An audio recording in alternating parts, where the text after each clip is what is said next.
What about couples that can't?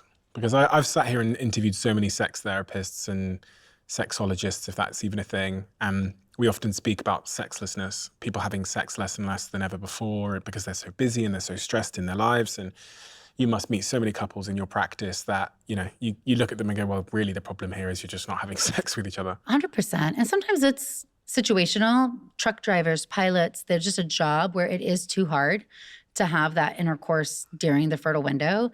But then also, yeah, high performing people or who just don't prioritize or don't enjoy that part of the relationship. We certainly do what we call IUI or intrauterine insemination.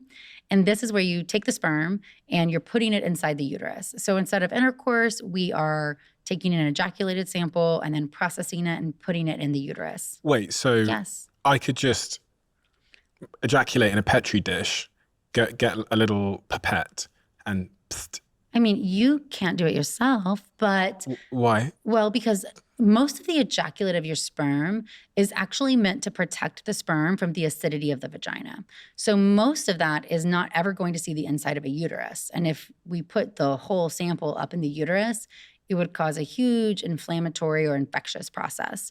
But if we clean that sample and we pellet out, centrifuge it, and get just the sperm, we can then put the sperm into the uterus and avoid having all that protective ejaculate sample with it.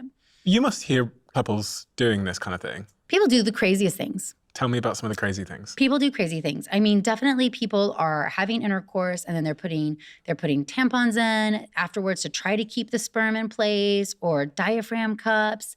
People are trying to get their own versions of pipettes or turkey basters, right? That's what people call it, and try to pull up sperm and put it in their vagina. The craziest stories of sperm procurement come from people who are using donor sperm